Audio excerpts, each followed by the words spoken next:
Ahora quiero decirles que, qué sé yo, tengo mucha alegría de recibir una vez más a esta queridísima artista uruguaya, docente, investigadora, escritora, narradora, poeta. A propósito, yo le decía recién que es muy lindo verla hoy, porque además pasamos la noche juntos, porque somos muy modernos todos. Me acosté con Heroica, ¿no? Pasando cosas para el trabajo de hoy. Alguien decía, ¿ves que trabajas mucho? No, estoy leyendo un libro porque tengo la suerte de conocer a la autora, de conversar con ella, y puedo llevarme el libro después del debate de Nacho Álvarez con la calle Pou. ¿Se entiende lo que quiero decir? Pero no, quiero decir, no quiso hacer, pero usted se lleva las cosas cuando quiere. Quería decir, sí, lo hice, y es divino eso. Y el que trabaja en la construcción hoy a las 6 de la mañana tuvo que estar arriba de la andamia. ¿Quién es el que tiene más estrés? No joda. ¿No? ¿Quién es el que la pasa peor? No joda. Nosotros, como decía Alfaro, caminamos por la vereda del solcito. Así que el que se olvide de eso es un cretino. Y yo de eso no me olvido nunca, ¿verdad? No me olvido que camino por la vereda del sol. Y no me olvido que muchos hermanos míos siguen caminando por la vereda de la sombra. Y eso es lo que hace que todos los días yo me despierte pensando en vosotros. Bueno, conversar con esta mujer siempre es un desafío, porque su propia trayectoria es un desafío. Los temas que aborda son un desafío. Y de alguna manera viene, como todo artista, a mover el avispero. En este caso, aludiendo a un hito que forma parte de la mejor tradición de nuestra historia, del relato histórico por excelencia. Paysandú, la heroica Paysandú. Pero sin embargo, Marcia nos obliga, nos provoca y nos exige. Porque en realidad hablamos de Paysandú, pero hablamos de las mujeres en la defensa de Paysandú. Así que con mucha alegría recibimos a la heroica Marcia Collazo.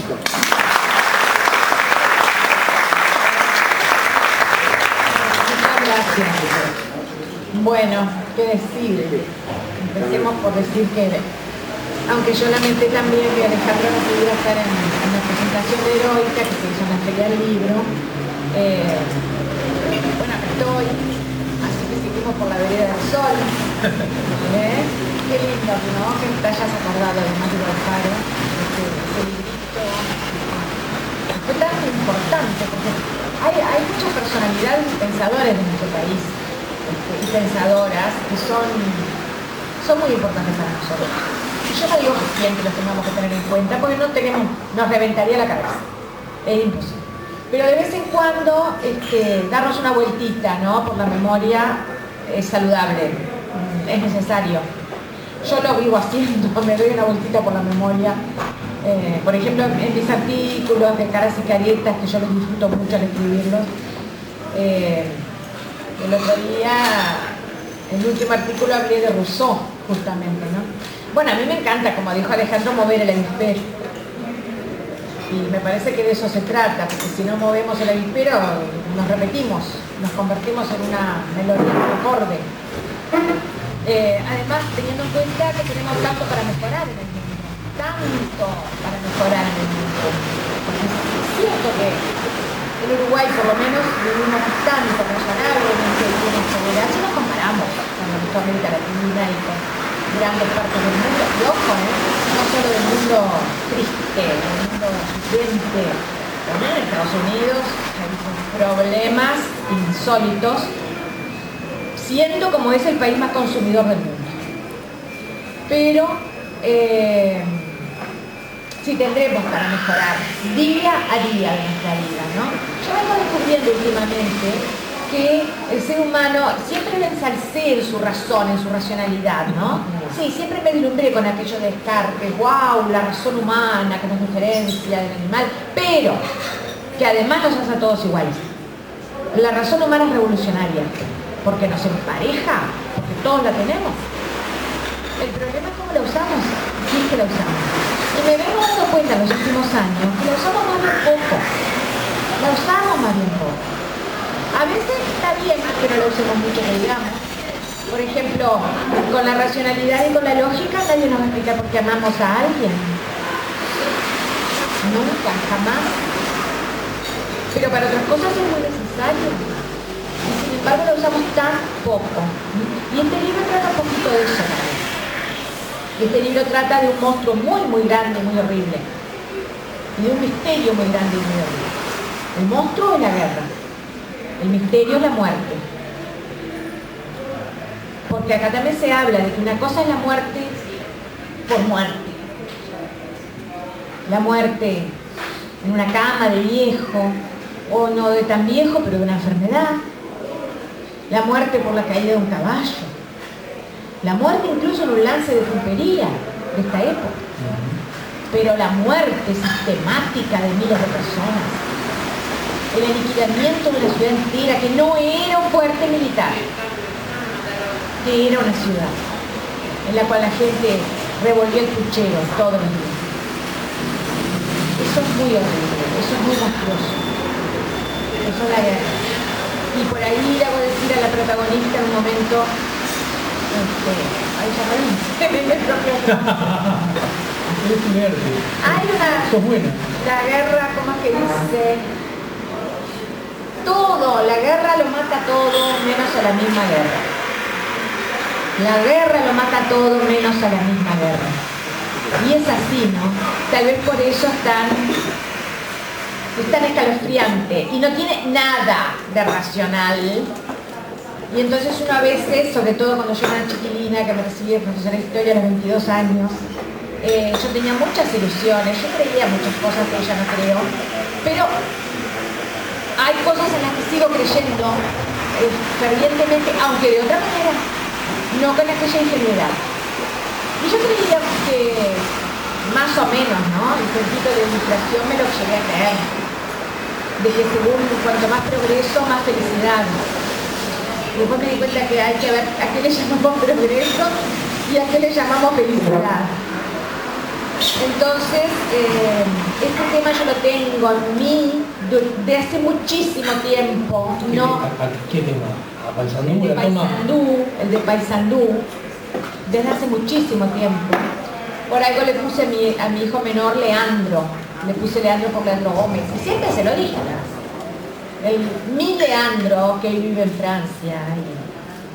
¿Te acuerdas que yo te conté que él se había ido a hacer un posgrado? Porque él se recibió de ingeniero acá, de ingeniero mecánico. ¿No lo hablamos en la feria de Buenos Aires, eso? Creo que sí. Creo que sí que lo hablamos. Él en ese momento estaba haciendo su posgrado en ingeniería aeronáutica, que acá no existe. Y en algún lado lo tenía que hacer. Entonces tuvo la suerte de que le salió una beca en Toulouse, el centro tradicional de la aeronáutica del mundo, del famoso Airbus.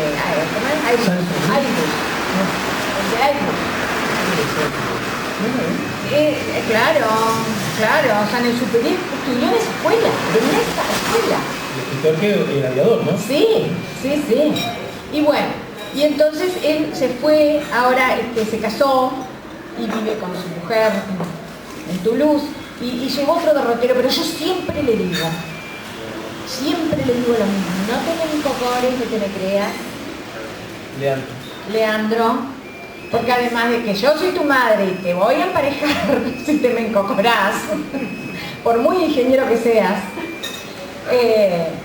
no te olvides que yo te puse Leandro por Leandro Gómez, por la lucha por el semejante, por el juramento de combatir hasta morir. Pero combatir hasta morir, ¿por qué? ¿En nombre de qué? Y bueno, seguramente que en nombre de la libertad y de la dignidad, de eso hay que hablar. Pero ¿qué es lo que lleva al ser humano a hacerlo de verdad, más allá de la frase? La frase es preciosa. Pero sí, dentro de 1000 horas, todos los que estamos aquí sentados, tuviéramos que salir a combatir hasta la muerte. No digo que no lo pudiéramos hacer, no estoy diciendo eso, creo que sí seríamos capaces de hacerlo, por una buena razón. Pero lo que a mí como escritora me interesaba era indagar en ese fenómeno, en esa puesta en marcha de ese motor de la libertad o muerte. la puesta en marcha del motor humano. Eso es lo que a mí me interesaba indagar. Y bueno, es un poco lo que traté de hacer. A mí me gustaría usar tu condición de profe de historia para que nos, más allá de heroica, ¿no? Para que de alguna manera nos dé como un contexto histórico acerca de la defensa del paisamismo. ¿Por qué ocurre esta cosa? Bueno, la defensa del paisamismo fue el primer paso para la guerra de la Triple Alianza en Paraguay. Es decir, estamos hablando de, es muy difícil decirlo en pocas palabras, pero estamos hablando de tres grandes imperios, muy distintos entre sí, con diferentes objetivos y miras. Uno de esos imperios es Inglaterra, que ya a esa altura Inglaterra no quería dominarnos políticamente, lo intentó en un momento a las invasiones inglesas, en 1806, fracasó y muy pragmáticamente los ingleses dijeron: no gastemos pólvora chimango, no los podemos dominar políticamente, no pasa nada, los dominamos económicamente. ¿Qué le falta a esta gente? Y de todo. Le faltan los servicios, que ya en Europa están echando a rodar desde hace mucho. Bueno, pues vendámosles servicios, arrendémosles servicios. Servicios que jamás van a rehusar. Como por ejemplo el ferrocarril, el gas para el alumbrado público, las aguas corrientes, todo lo que los ingleses nos trajeron. Pero en definitiva, eso es un imperio con unos intereses que además le exigen la paz de un territorio. Por un lado, no quieren guerras, los ingleses en general no quieren guerras para poder desarrollar su comercio, quieren la libre navegación de los ríos y no quieren competencia. ¿Tá? No quieren ninguna de esas tres cosas, ni guerras, ni que les corten los ríos, ni competencia. Y en su momento en Paraguay empieza, aunque tímidamente, el Paraguay empieza a desarrollar una competencia a Inglaterra, sobre todo por la vía de los ferrocarriles, y empieza a meterse en problemas con sus vecinos porque le da como una locura de crecer locura, lo estoy diciendo con sarcasmo, porque tenía todo el derecho del mundo Paraguay, de crecer y de fortalecerse y de avanzar, lo cual representó de inmediato un peligro, no solamente para Inglaterra, sino también para los intereses de sus grandes vecinos, que son los otros dos imperios, que son el imperio de Brasil y Argentina, que era una república recién estrenada, pero que en definitiva también era un imperio, porque se comportaba como tal. Es decir, quería avasallar propiedades ajenas, y así se comportan los imperios, y aprovecharse de todo eso. Y nosotros quedamos en el medio, nosotros éramos el primer jalón de lo que un día va a ser la guerra de la Triple Alianza. Entonces, lo primero era dominarnos a nosotros, porque Berro también venía con ciertas ínfulas. Bernardo Berro, el único presidente junto con Lorenzo Baggio, creo que fueron, que completaron los 4 años de mandato. Una barbaridad. En 100 años, solo 2 presidentes que completen su mandato, nos está diciendo, bueno, en lo que nos habíamos convertido. Y nos invaden, más bien haciéndole los mandados a Venancio Flores, nos invaden. Porque Venancio Flores quería terminar con el gobierno de Berro, que era blanco, o sea, estuvimos hablando de las divisas, en definitiva. Y le hacen los mandados a cambio de que los apoye en la guerra de la Triple Alianza. Y entonces vienen al territorio, a nuestro territorio, primero piensan en invadir Montevideo, y por lo tanto Bernardo Berro manda a hacer gigantescas trincheras, más o menos a la altura de la calle Río Negro, pero también para este lado, mucho más hacia la calle Ciudadela, la Guada, una barbaridad las trincheras que hicieron, por si se venían, más que nada Brasil, ¿verdad? Más que nada Brasil, pero con el apoyo sigiloso de Argentina detrás, que después se va a sacar la careta Argentina cuando la guerra de la Triple Alianza.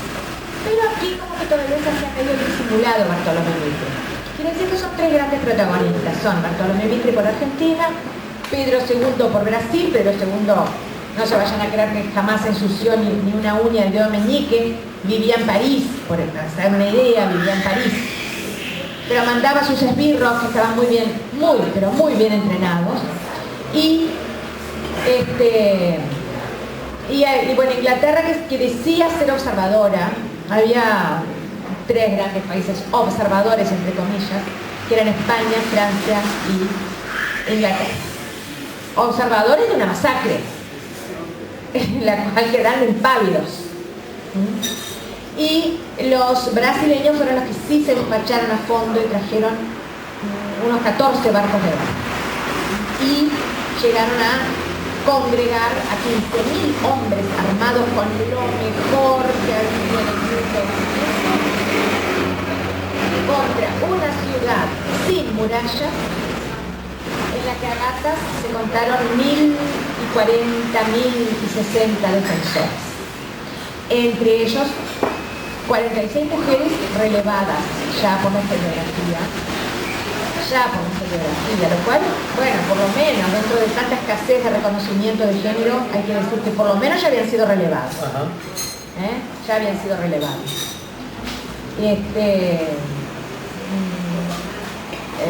a poquito se fue haciendo la cosa. Pero hay dos diarios de guerra, que son el de Orlando Rivero y el de Hermógenes Masanti. Los dos nombran a algunas mujeres defensoras.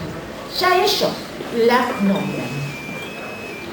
Y andando el tiempo, Rómulo Rossi y otros investigadores en el 1900, al filo del 1900, entrevistaron a testigos del drama, que ya en ese momento eran gente mayor, pero que recordaban perfectamente todo. Y también a muchas mujeres, entre esos testigos a muchas mujeres. Y ellos dijeron, sí, bueno, yo combatí, o yo no combatí, pero mi hermana sí, o fulanita y la mamá y la hermana de fulanita, y bueno. Pero todo eso fue quedando. Les cuento todo esto para que vean que es verdad que existieron y que estuvieron ahí. Y luego, unos años después, hacia el 1940, Augusto Shulkin, un investigador muy bueno y muy prolijo, en el cual yo me basé muchísimo, Augusto Shulkin publica 3 tomos sobre gente de Paysandú, personas de Paysandú, y me encantó Augusto Shulkin, la verdad me encantó, me enamoré de Augusto Shulkin, porque no sé si lo pone más mujer que hombre en el futuro.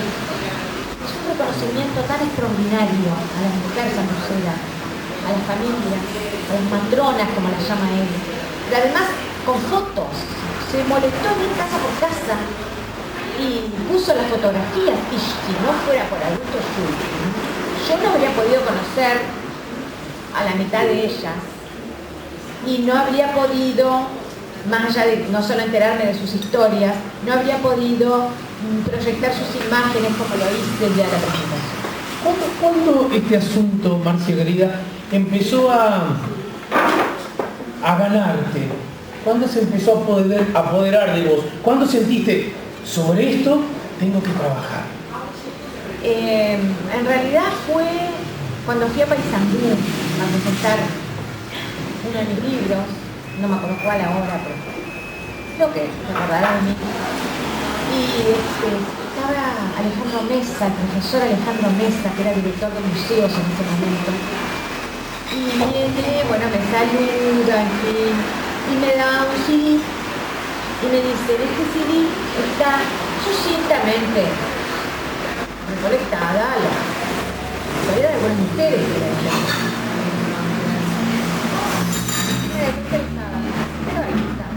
Me hubiera pasado. Sí. Pero se me acerca como la serpiente, viste, del paraíso, y me dice, sé que lindo escribir sobre ellas, ¿no? Y ahí fue que me prendió. Ya me quedó, ya no mordiste la manzana. Mordí la manzana, me fui a mi casa, lo primero que hice fue abrir el CD miré a esas mujeres, les contemplé, leí los 10 renglones de cada una porque no eran más, pero me alcanzó para darme cuenta de que era necesario. Sí, es decir, si yo escribo novela histórica, como lo vengo haciendo hasta ahora, que no quiere decir que lo haga para siempre, pero para mí es muy importante hacerlo, había que hablar de ella. ¿Cómo no hablar de ella? Siendo como es un suceso tan importante de nuestra historia, el de la defensa de Paysandú. Y el hecho de que hubiesen, incluso siendo voces fundadas, se conocía por lo menos parte de los nombres, de su mínima trayectoria, pero no se conocía. ¿Cuál es la lógica, digamos, de los acontecimientos que hace que esas mujeres participaran? Porque no había varones y había que apelar a lo que sea, porque había otros ingredientes de carácter, valga el título, heroico, que hacían que tenían que ocupar su lugar en el mundo desde esa trinchera, literalmente. ¿Cómo se explica ese asunto que quizás, con ojos anacrónicos, puede resultar como sorprendente? Claro, esa es una buena pregunta que realmente creo que fue el corazón de mi libro. Todo mi libro gira en torno a eso, ¿no? Esa idea de cómo esas mujeres terminaron en la primera línea, ¿no?, de batalla. No voy a decir que disparando porque tenían que cuidar de los heridos en el hospital, pero llevando agua a la trinchera. Había que llevar agua a la trinchera y había que llevar café a la trinchera. Lo único que los defensores tenían en los días de bombardeo cerrado, que los tuvieron porque vean cómo quedó la iglesia y cómo quedó la ciudad entera, escombro sobre escombro. Hay huellas todavía, ¿verdad? En algunos edificios de Paysandú se ven. Sí, hay que ir a Paysandú. Paysandú hoy en día, por suerte, se instrumentó todo un periplo, ¿no?, un recorrido por los principales sitios de la defensa, terminando en el lugar donde fusilaron a Leandro Gómez. Entonces, y bueno, sí, yo me pregunté por qué esas mujeres combatieron, ¿no? Ya les digo, no porque no crea que se puede hacer, sino por lo que significa el punto de vista de la angustia existencial de hacerlo. Y hacerlo sin pensarlo. Porque les voy a dar un solo ejemplo. La familia Rivero. Fue extraordinaria esa familia. 5 hermanos varones, 3 hermanas mujeres y 2 padres. Todos, sin excepción, combatieron. Las 3 hermanas mujeres se quedaron, la madre se quedó, ¿no? La madre Rafaela Rivero y sus 3 hijas, casadas, con 2 de ellas con héroes de la defensa. Pedro Rivero, el mayor, casado a su vez con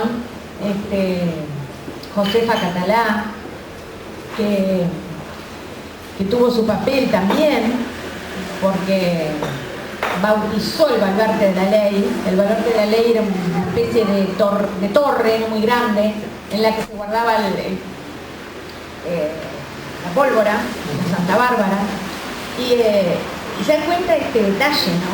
Fue bautizado el baluarte de la ley y fue bautizado por una dama que acudió al lugar engalanada con la bandera patria sobre su vestido. O sea, esto no es un grupo de soldados, esto es un pueblo, esto es una ciudad, esto es gente que se conocía aquí, familias enteras. Hay una escena en la parte hay un almuerzo, el último almuerzo del clan Rivero, en donde tímidamente Pedro intenta disuadir a su madre y a sus hermanas,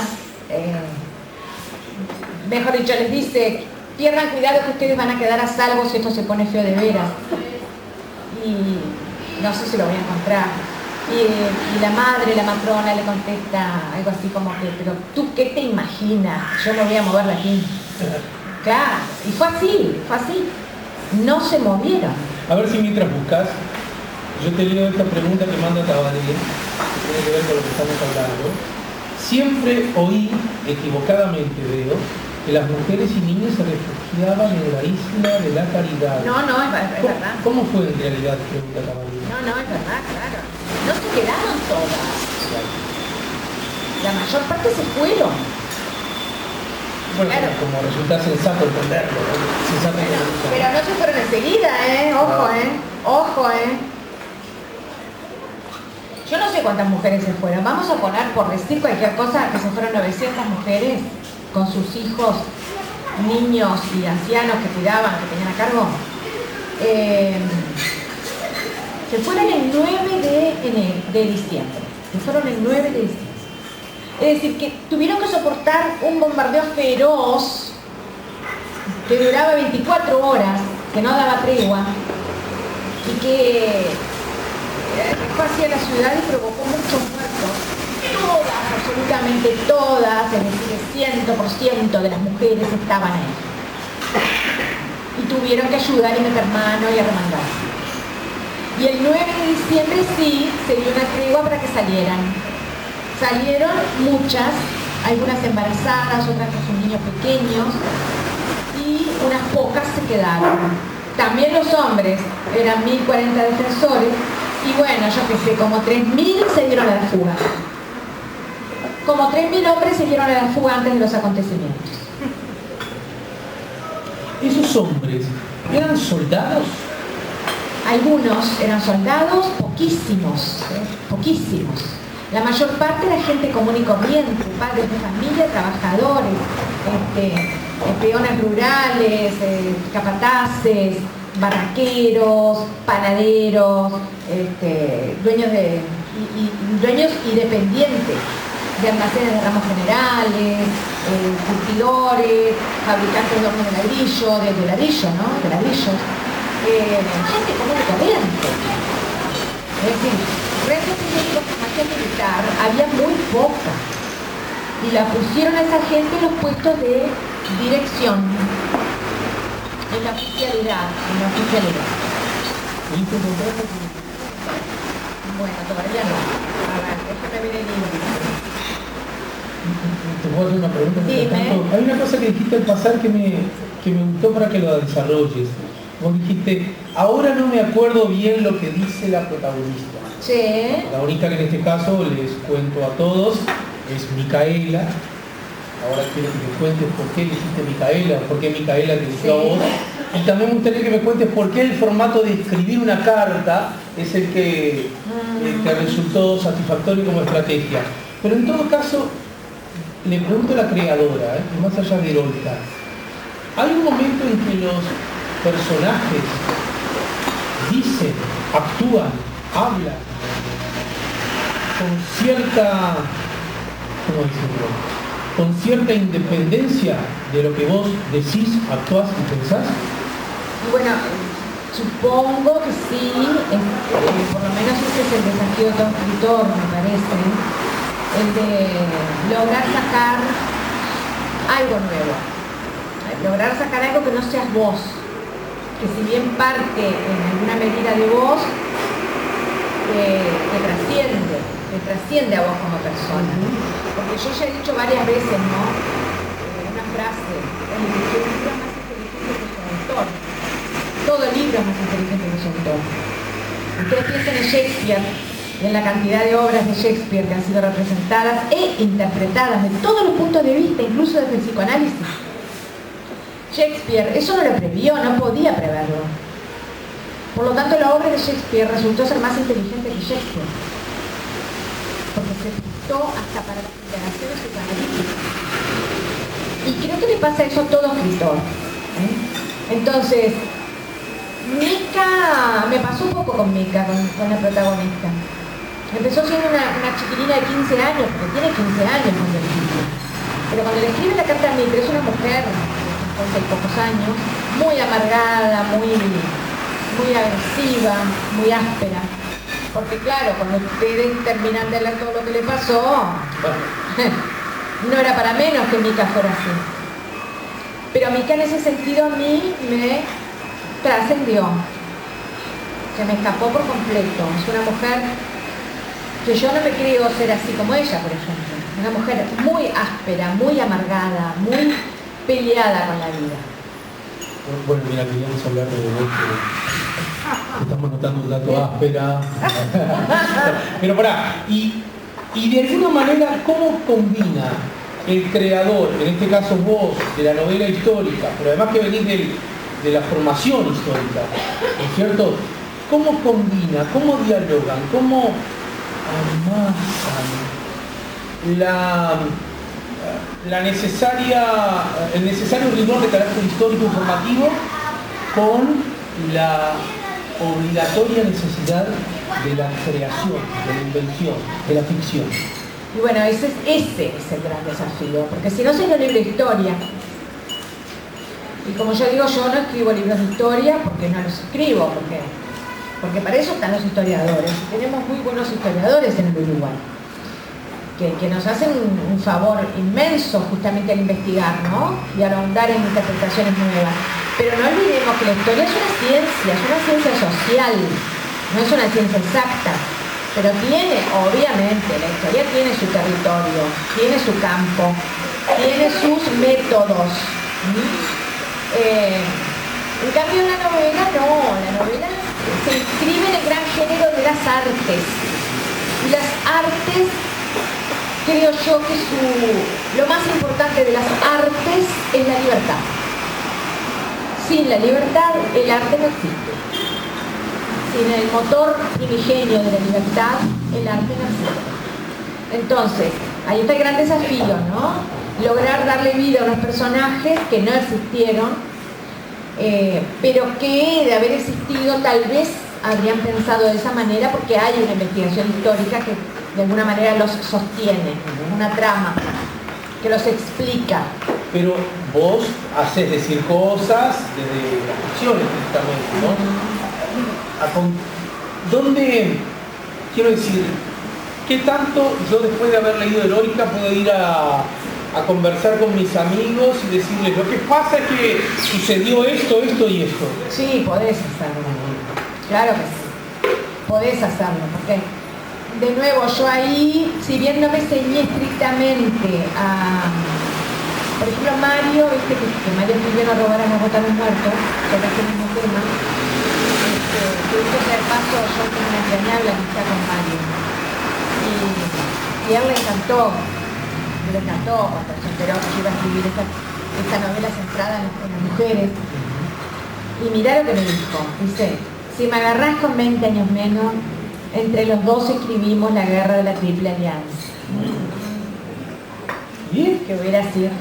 Y yo le dije de todo, que cómo no iba a poder, que yo qué sé, bueno, quedó por esa, no sé, tal vez, ¿quién les dice? La cosa es que Mario es un ser muy generoso, porque no a todo el mundo le gusta. Si una persona escribió sobre un tema, venga otro a escribir sobre el mismo tema. Que viene esta escorchar, ¿no? ¿Verdad? Sin embargo, me parece que tenemos que sacarnos con peine fino esa idea, porque esa idea no solamente va en contra del conocimiento y de la creación, sino que es una idea muy loca, porque ahí como que fuéramos dueños de la historia, de los personajes históricos.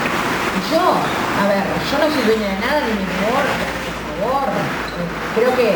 Creo que justamente la heroica es de todos y va a seguir siendo la de nuestros hijos, la de nuestros nietos, la de nuestros bisnietos. Y gente vendrá que verá otras cosas. Y bienvenido sea.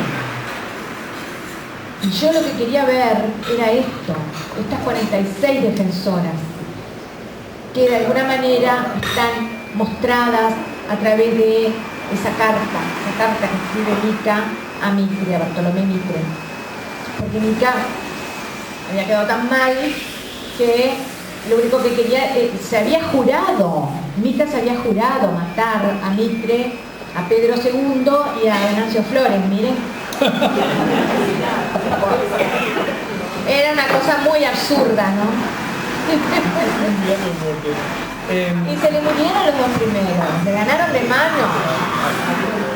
Claro, porque Pedro II murió en París, después de haber dado un paseo por escena, con un glamour bárbaro se murió. Y Venancio Flores, todos sabemos cómo se murió, que tuvieron que embalsamar su cadáver, el cuerpo de paja, un uniforme relleno de paja y la cabeza. Salvajemente murió, salvajemente acuchillado, ¿sí? Y se dice que por gente de su partido, por enemigos internos. Así que le queda Mitre. Y en 1900 le dice, esta carta lo salva a usted de que yo vaya a pegarle un tiro en la cabeza, mientras usted la lea. Y después, a medida que va pasando la narración, como que parece que él la está leyendo la carta, ¿no? A ver, nuestra amiga Marcia, bueno, primero hay que recordar que ¿cómo sobreviven por cierto tonito todavía de la frontera, no? Ah, no, de la frontera no creo. Porque yo me fui a los 2 años. Sí, de Mina. Ay, pero sobreviven vos, ¿no?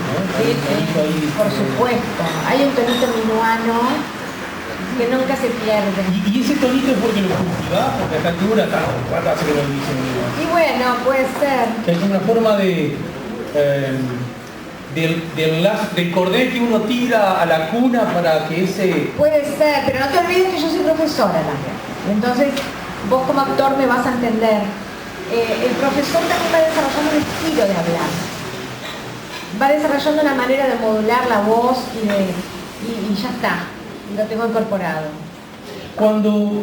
Me interesaba conocer tu mirada, porque leyendo el libro a mí se me ocurrió, estamos todos viviendo, por suerte, ¿no? Estamos viviendo la fiesta de ser un año electoral, con todo lo que eso conlleva, que para muchos puede implicar desde alguna perspectiva, alguna noticia más o menos mala, pero digamos que la mayor de nuestras felicidades, ¿no? Y en ese contexto, viste que nosotros, en particular en estas fechas, estamos siempre como muy atentos a ver de dónde vienen las señales, ¿no? Entonces viene el hombro y allá la paraste con la mano derecha y decís, ah, este está el cookie. Y allá te rascaste la mano izquierda y dices, ah, mirá, esto es una foca. ¿No? Estoy exagerando, pero no, es como una cosa que nos viene un poquito media, una locurita, ¿no es cierto? Hablar del sitio de Paysandú implica o no implica posiciones de carácter, al menos, posiciones de carácter político, histórico, partidario, ideológico. Y bueno, ustedes saben muy bien que acá ha habido un mar de confusiones. Porque históricamente el Partido Nacional enarboló el mito de la heroica. Como que fue una pérdida política, fue una pérdida del Partido Nacional, ¿no?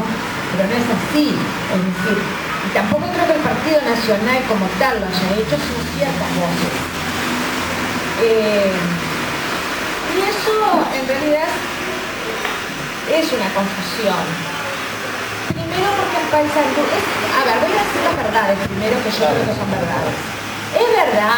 Es verdad que el sitio de Paysandú fue en cierto modo la venganza por la matanza de Quinteros, por la catombe de Quinteros, que había sido una muy cruel matanza de líderes colorados en el marco de las guerras de divisas. La catombe de Quinteros le llegaron a llamar, y muy bien puesto, porque realmente lo mejor, lo más granado de los jóvenes del Partido Colorado del momento muere en esa terrible matanza en la cual quitaron a los prisioneros. Y en cierto modo algunos protagonistas se le tenían jurada a Leandro Gómez y a otros jefes, no a todos, pero bueno, Leandro Gómez era del Partido Nacional, era blanco, Bernardo Berro también, pero sin embargo se olvidan de una parte de la historia, se olvidan de que tanto Bernardo Berro como Leandro Gómez eran partidarios de la fusión, es decir, de comenzar a abandonar las divisas, porque se daban cuenta de que las divisas lo único que provocaban era una carnicería inútil, porque era gente letrada, era gente preparada, formada, y se daban cuenta de que estaban conduciendo el país a una catástrofe. Claro, porque recordemos, hasta el 1851, Guerra Grande. Guerra Grande. Y la Guerra Grande fue un desastre. Espantoso, nos hundió, como si se hubiera abierto un gran agujero en el Uruguay, y todos hubiéramos caído dentro. Entonces tuvo, después de eso, una idea de que, esto de las divisas, esto del enfrentamiento, la pucha, nos está causando más problemas que soluciones, ¿no? Bueno, claro. Entonces había gente partidaria como todo, ¿verdad? Gente partidaria de las divisas y del odio a muerte, a la divisa contraria, el odio a muerte. Aunque fuera entre hermanos, entre primos y sobrinos, no importaba. Y había gente, mucha gente, que quería terminar con las divisas. Y entre esa gente estaban Andrés Lamas, el del famoso manifiesto, y Bernardo Berro y Leandro Gómez. Leandro Gómez, que era un idealista además, ¿no? Un idealista de la educación, por ejemplo. Pero eso no solamente, no se termina ahí la cosa, va más allá. Porque en Paysandú combatieron personas que no tenían nada que ver. Primero, combatieron colorados. Al lado de la defensa. Pero claro. Pocos, pero combatieron. Y combatió gente que no tenía nada que ver ni con blancos ni con colorados. Porque Paysandú era un centro muy poderoso de inmigración. Había muchos inmigrantes, esto lo relata muy bien Shulkin. Había muchos inmigrantes belgas, franceses, polacos, rusos, alemanes, y de varios vascos franceses y vascos españoles, pero no de ese momento, sino que venían como de la Guerra Grande, venían muchos de ellos. Y después siguieron viniendo más. El propio padre de mi protagonista, Micaela, yo digo que es un vasco anarquista, porque también estaban empezando a venir los anarquistas. De manera que me parece que no pasa de ser una bandera lo de que la heroica es perteneciente a un partido, ¿verdad? Para nada. Yo creo que la heroica fue un hecho luctuoso que nos pertenece a todos y que debe pertenecernos a todos para poder interpretarlo bien, porque sigue siendo una llaga abierta. Cuando pienso en tu heroica y esta especie de rescate de las mujeres de la defensa de Paysandú que vos hacés, me acuerdo de estas cosas que hemos conversado tantas veces, en particular con gente de la historia, que sostiene, lo que muchas veces hemos dicho aquí mismo, ¿no? Algo así como que en realidad los acontecimientos, podríamos decir que todos los acontecimientos que ocurrieron en un momento y en un lugar determinado, el acontecimiento en sí mismo siempre fue el mismo. Lo que va cambiando son las preguntas que los que le siguen a esos acontecimientos le hacen, ¿no? Claro. Las nuevas preguntas que son hijas de los nuevos tiempos. Da la sensación que preguntarnos sobre el rol de las mujeres en este acontecimiento es una típica pregunta de este tiempo. Y sí, naturalmente. Con todo, ya les digo, ya en los dos primeros diarios de la defensa aparecen, ¿no? Algunas. Son pintadas heroínas, además. Pero es cierto que, es propio tal vez del momento de descubrimientos y de preguntas en el que estamos, de este momento, ¿cómo llamarle?, hermenéutico, de este momento de interpretación del mundo, es muy pertinente pensar en las mujeres, ¿no? Y eso, a ver cómo lo formulo sin traicionar mi pensamiento. Abordar ese asunto, porque es, digamos, un requerimiento del momento histórico. Abordarlo desde la mujer que sos vos, con tu propia historia, tus propias luces y sombras, tus contradicciones, tus certezas. Abordarlo incluso siendo hija de tu propia trayectoria como escritora. Y no corre el riesgo de algún modo decir, habla de mujeres porque es lo que el mercado pide. Y bueno, lo que pasa es que ahí está el problema, ¿ven? Por eso yo quise poner esta etiqueta. Obligué, digamos, que me disculpe decir de cabeza. Nos habrá encantado tu idea. Esto lo único que dice es heroica de Marcia Collazo. Y al lado una cintita roja dice, las mujeres en la defensa de Paysandú. Cintita colorada. Bueno. A ver, esto es una aclaración para el mercado. Mi novela no es una aclaración para el mercado. Esa es la gran diferencia. Cintita, no cintita. Cintita, no cintita. Hubo que hacerlo. Pero pará, hablemos a bombacha quitada. ¿Y cuál sería el problema? Es decir, porque uno hace cosas para los demás. Bueno, es cierto, pero... Es decir, ¿dónde están las...? ¿Sabes lo que pasa? Que el momento histórico que estamos viviendo, en el cual nos ponemos a pensar en la mujer desde otro lugar, se ha prestado también a un sinfín de confusiones. A ver. Por ejemplo, pensar que todo lo que tenga que ver con la mujer es género, ¿no? Y no es así. Género, yo no sé bien lo que es porque no soy especialista, no lo soy. Pero me parece que en todo caso debería quedar plasmado, y que creo que tiene su justo lugar, su merecido lugar en las ciencias sociales, en la investigación, en las luchas sociales. Pero en el arte, hablar de género es como limitar la cuestión, como de alguna manera casi te diría una censura al arte. Porque es como siempre pongo yo este ejemplo, ¿no? La novela Moby Dick de Herman Melville, vieron que es sobre la ballena, que creo que la ballena era varón, no estoy muy segura, creo que era varón, pero en Moby Dick todos los protagonistas, todos son hombres, incluida tal vez la ballena. Y creo que a nadie se le ocurrió nunca decir que era una novela de género. Entonces yo no entiendo que alguien me explique por qué, si yo hablo de las mujeres de la defensa Paysandú, no hablo solo de ellas, hablo de la verdad. ¿Por qué me tiene que decir que es de género? Yo sigo sin entenderlo. Me parece que siguen siendo barrotes y barrotes y barrotes en la jaula, y clasificaciones y clasificaciones, y estereotipos y estereotipos, cárcel, mutilaciones. Yo digo, tanto miedo nos da, y bueno, si nos da tanto miedo pensar en los nuevos roles de la mujer y la nueva mirada sobre la mujer, y bueno, afrontémoslo, porque no nos queda más remedio que seguir para adelante, para atrás no podemos volver. Bueno,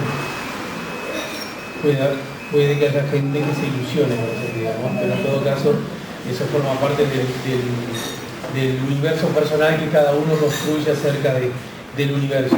Hay un asunto sobre el cual me gustaría que nos hablaras un poco más, porque al pasar dijiste, acá hablamos de la guerra y de la muerte. Es una forma de abordar estos asuntos sobre los cuales, a ver, la muerte está en nuestra esencia, ¿no? Vivimos, ¿sabes? Sí, es la única certeza que nos acompaña desde el arranque, ¿no? Vamos a morir. Claro. ¿Es cierto? Ahora vos dijiste, sin embargo, el ser humano siempre se las ha ingeniado para morir antes y peor, y agrego yo, y haciendo morir a algunos que nunca tomaron una decisión al respecto, ¿no? ¿Por qué sentís que esta heroica puede ayudarnos a reflexionar en esa inmensísima contradicción? Yo me gustaría empezar por contestar esta pregunta a través del foro, porque esto es una tragedia, ¿vieron? Ya no sé quién, tengo que averiguar quién, hizo una primera crítica a esta novela que me pareció formidable en las redes. Me dijeron que había sido la distribuidora Gusti, pero no me dijeron quién. Pero miren, es de una penetración esa crítica, que a mí me dejó asombrada. Porque, por ejemplo, dice que Micaela es la andrómaca de esta novela. Yo ya lo había pensado, pero para mis adentros. Y dice que es una tragedia griega y que tiene su coro como toda buena tragedia, y es cierto, pero este es el coro criollo. Yo le llamo, desde el coro griego, coro criollo. Así que voy a empezar a contestarlo con el coro. A ver. Cuando Manuela Marote, que es otra de las que pelearon, y mucho, le habla al espectro de su marido muerto y se enoja con Leandro Gómez porque estaba peleada con Leandro Gómez. El coro le dice: bien sabes, Manuelita, que ya no es hora de peleas y ofensas. Antes de lo que piensas, muerte y desgracia van a darse cita. Olvida tus angustias, tu fama y tus rencores. Templa tu corazón como dura granada. Si no quieres que a pura dentellada Flores y su comparsa tu ciudad se devoren. Ya ves que tiene nombre el innombrable y que toda ilusión rueda en el suelo cuando canta el fusil y ruge el sable. Pero cuando la muerte nuble el cielo, será cosa honorable morir sin miedo, sin temblor y sin duelo. Y es un poco eso. Vamos y vamos. Si hay que ir, vamos. Yo antes creía que no. Yo antes creía que la gente de antes, yo que sé, por ejemplo, los orientales que acompañaron a Artigas, eran mucho más valientes que nosotros. Y que todos éramos pusilánimes, estábamos como corrompidos por la civilización. Pero ahora me doy cuenta de que no. A medida que pasa el tiempo me doy cuenta de que el ser humano sigue teniendo en sí mismo esa cosa maravillosa que para mí es la semilla de la libertad. Nacimos para ser libres. Eso me parece que es un axioma. ¿Cuánto tiempo te llevó escribirte Heroica? Y me llevó 3 años. ¿Con qué ritmo? A ver, contanos cómo fue ese trabajo. Me lo tomé más suave que cuando escribíamos de Cimarrones, porque bueno, son casi 10 años de diferencia y pesan. Ahora, está bien, pesan, pero también son 10 años de experiencia donde seguramente la capacidad de utilizar el tiempo con mayor eficiencia también es mejorable. Sí.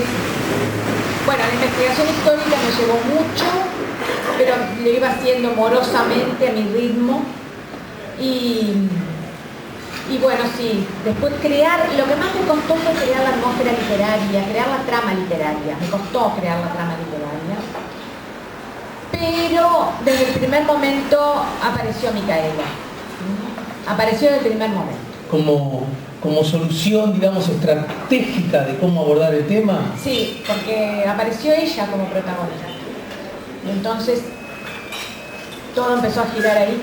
La carta se me ocurrió después. Se me ocurrió que era una buena cosa como recurso literario para llevar el hilo de la atención. Porque no es lo mismo decir cosas porque sí, digamos, o porque uno es un narrador omnisciente, no es lo mismo que escribirle una carta a alguien, decirle unas cosas a alguien. Ese hecho de escribirle una carta a alguien ya nos mete en una situación de intimidad, aunque sea una intimidad de reproche y de violencia, pero intimidad al fin, que de repente no tiene otra manera de hacer la novela. La carta tiene ese gancho, me parece a mí. Y además me pasó que acumulé una tensión terrible, porque yo no podía entrar en el sitio, no podía entrar en los disparos, me di cuenta de eso. Yo venía escribiendo desde hace 1 año y medio y no podía... Como realizadora no podías entrar. No podía. Yo venía escribiendo desde hace 1 año y medio y no podía entrar en el momento de las balas, de las bombas, de la muerte. No me daba cuenta de eso. Me di cuenta un día que estaba presentando otro libro que no tenía nada que ver. Estaba dando una conferencia con Pablo Rebolino, que es especialista en Biblia, nada que ver la situación. Y le conté a la gente que no podía avanzar en mi propia novela. Y mientras le contaba eso a la gente, lo descubrí. A ver. Y les dije, me doy cuenta que no puedo avanzar en mi novela porque no me puedo enfrentar al bombardeo. Porque enfrentarse a una situación dramática como escritor es muy duro. Es muy duro. No es solo leer algo, sino que es imaginar y componer algo que tiene que ver con eso. Entonces es más duro todavía por añadidura. Cualquiera de ustedes sabe, prueben, ¿verdad? Tal vez ya lo han hecho muchos de ustedes. Escribir una carta a un ser querido que ya no está. No es lo mismo pensar en ese ser querido que ya no está que escribirlo. Y ni les digo si en la carta le dicen algo al ser querido, por ejemplo, ¿te acordás de tal situación que vivimos juntos o que tú viviste de peligro, de extremo peligro? Y contársela con todo el detalle. ¿Te acordás? Y todo lo que no te dije que te voy a decir ahora, todo lo que no te dije que te estoy diciendo ahora mientras te escribo. Meterse en eso es muy duro como escritor. Entonces yo acumulé una tensión tan grande que cuando terminé la novela lloré como loca. No podía evitarlo. Yo esto lo cuento porque fue como una descarga. Una cosa muy extraña. Pero ahí se puede decir que también el realizador, el autor, vos, Marcia, estás recorriendo un proceso de propio, yo digo así, de sanación, por decir algo, o de catarsis, no quiero jugar mucho con los adjetivos, con los adjetivos, sí, con los sustantivos, perdón, para que no nos confundamos. Hay como una especie de liberación propia que va más allá de Paysandú, de la guerra, de la muerte, y que tiene que ver con tu propia recorrida por el mundo. Bueno, puede que haya algo de eso, sin ninguna duda. Por ejemplo, el padre de Micaela muere en la calle. Mi propio padre fue un preso político. Creo que el llanto fue un proceso de comprensión. Cuando yo comprendí, creí comprender. Casi como si lo hubiera vivido lo que pasó. No podía dejar de llorar. Y ya le había puesto fin a la novela. ¿Has estado con la novela en Paysandú? Sí, no, con la novela todavía no. No. Con la novela todavía no, y bueno, estamos viendo ahí, sé que se está aquí organizando una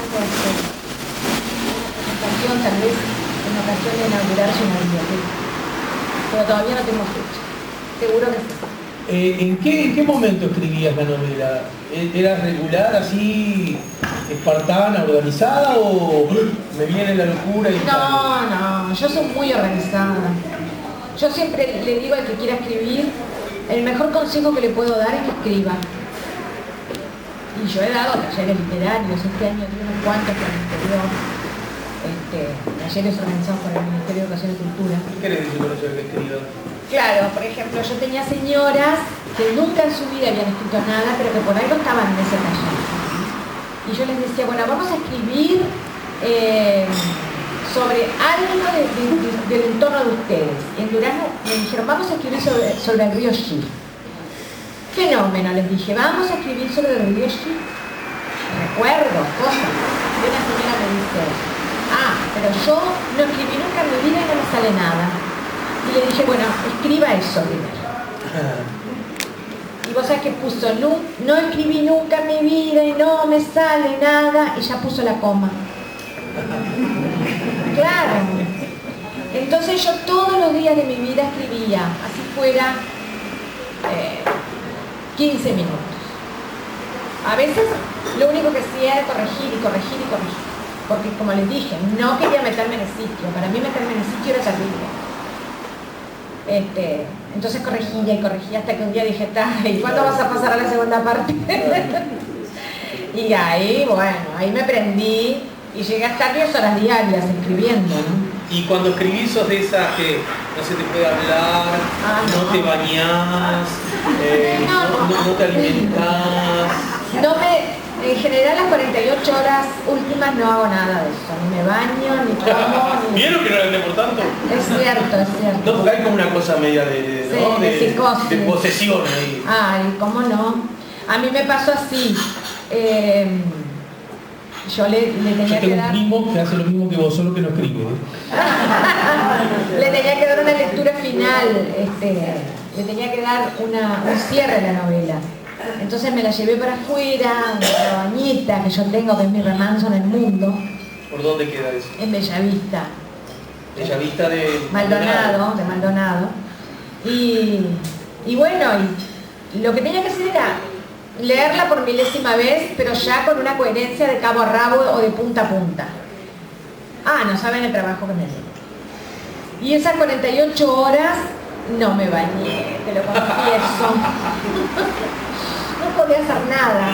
Mi marido, que es un santo varón, me traía el plato de comida, como si estuviera presa. Claro. El cafecito, el agua. Me decía, yo que sé, vino el señor que corta el pasto. Sí. Y después yo qué sé, yo seguía, ¿escuchaste lo que te dije? ¿Qué?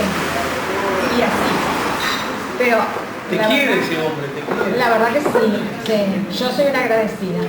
Y bueno, 24 horas del día, ¿verdad? 24 horas del día, terminando aquello por última vez, para dar diferencia. Y ahí fue que me metí muchísimo en la parte cruel, porque esta novela tiene cosas crueles, ¿no? A ver si puedo leerles un pedacito sin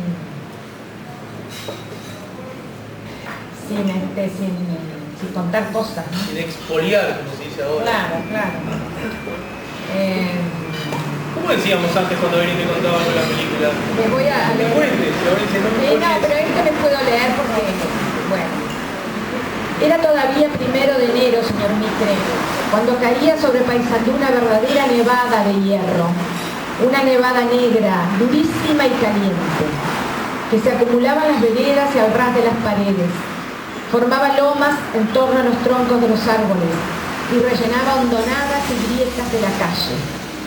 Había que andar pateando semejantes copos ardientes, con riesgo de resbalar sobre ellos, al punto de que Juana Merentiel lanzó aquella frase, una frase que yo misma, al igual que otras tantas mujeres, había repetido hasta el cansancio en esos días. Una frase que en otro contexto pudo haber resultado encantadora, de no ser por su significado último. Mire, madre, llueven balas como semillas de paraíso. Te pregunta alguien, hoy la familia Rivero, ¿ha dejado descendencia? ¿Ficción o realidad también pregunta? Sí, ha dejado descendencia, como no. Yo estuve a punto de entrevistarme con un Rivero, pero finalmente no lo pude hacer porque yo estaba muy mal de salud, muy mal, y no estaba en condiciones de recibirme, por desgracia. Pero sí, muchos quedan. ¿Quién leyó Heroica por primera vez, además de Becker? Bueno, ahí tengo una para contarte. ¿Quién leyó Heroica por primera vez? Nada menos que Benjamín Nahum. Sí. El profesor Benjamín Nahum, que fue mi profesor en Historia Económica del Uruguay, y que nunca me voy a olvidar de sus clases,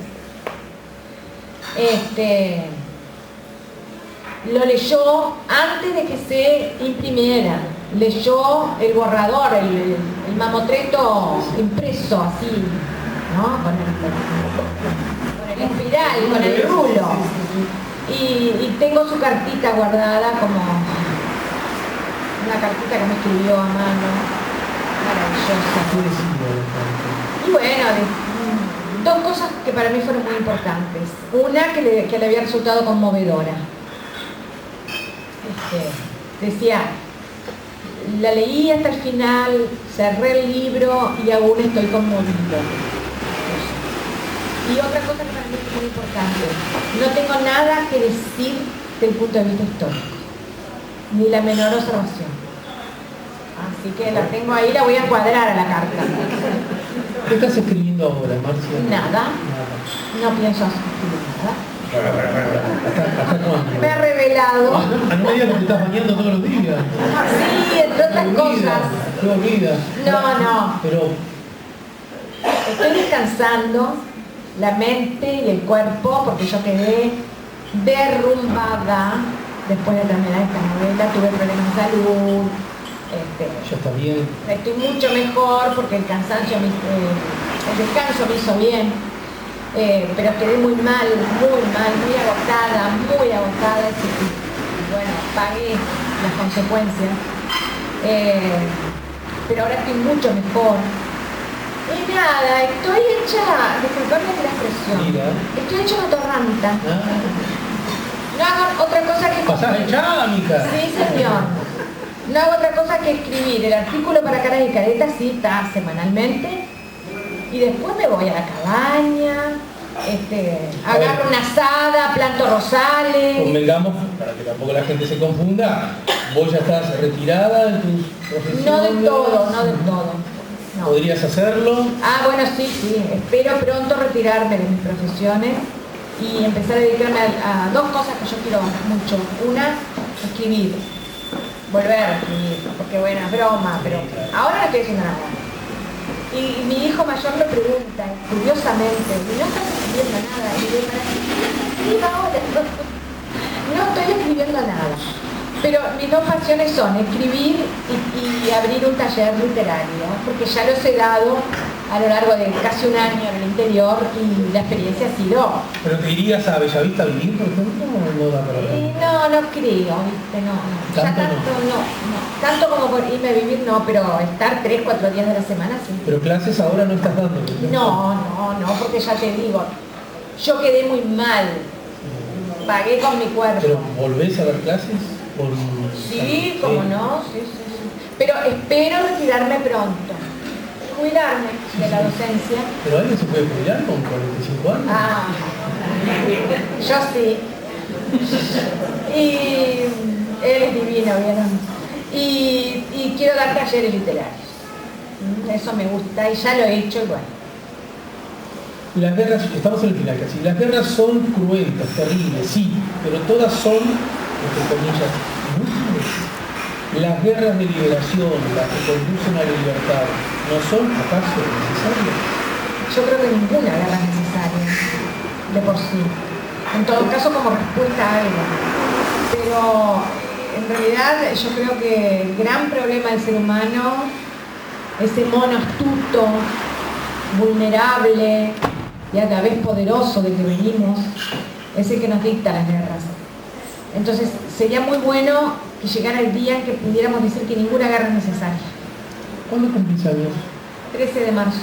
¿Y cuál es el regalo que si yo siempre le caigo a Marcia Cole, siempre voy a quedar bien, es el que me ilusiona, que está buenísimo?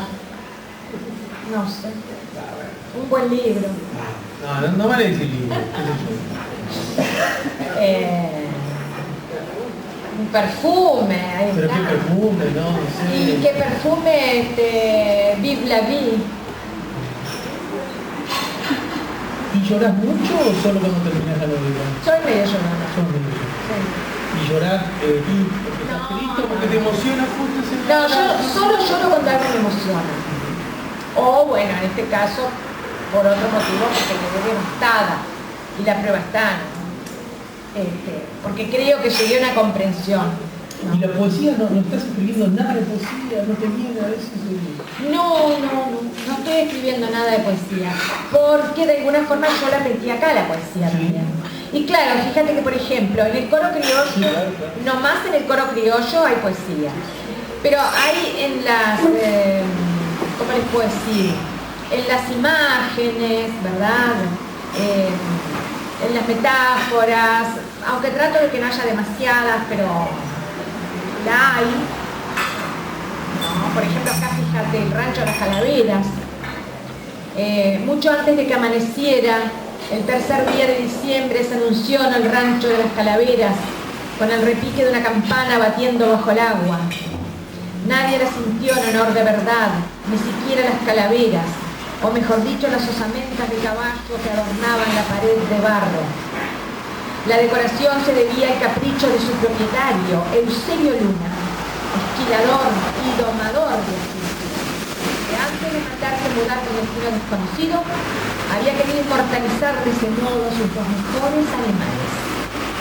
El rancho parecía tan dormido como cualquier otro en Paysandú, pero el muchacho tendido en el catre captó la resonancia con ese instinto de premonición cerril que acompaña a todos aquellos que conviven con la tierra, el aire y el peligro. No, porque el esquilador se va, es uno de los que se van. Y entonces, la noche de la partida, ya con el sombrero puesto, Luna lo miró de soslayo a la luz del farol y le dijo: así que pensás pelear, ¿eh? Anselmo tragó saliva pensó en su reciente alistamiento en la compañía urbana y se atrevió a responder, ¿usted no lo ha pensado? Ahí fue cuando el otro lo miró de frente. Hasta se echó atrás el ala del sombrero para verlo mejor. Destapó un chifle de caña, tomó un largo sorbo y empezó a hablar. Le contó que había perdido 7 hijos. ¿Te das cuenta? 7 hijos. Si no está el hijo, no hay uno de ellos, pero lo son. Ofrendados a las patriadas, a la sinrazón de las cuchillas. Y ahora que él estaba baldado, con el cuero más machucado que rebenque de tropero, ya en estado de provecta edad, había determinado irse de ermitaño a las grutas. ¿A qué grutas? A las que se ofrezcan, respondió el viejo Eusebio, ya montado en su pingo y mientras se enderezaba hacia el camino. Mira cómo actúa las cosas. Mete ahí tono, inflexión. ¿Sí? ¿Nunca pensaste en ser actriz? Y ya tengo las clases. Ay, bueno. Para terminar, si alguien te dice, quiero invitar a comer a Marcia, pero quiero hacerle lo que a ella de verdad le gusta. Ahí sí te digo.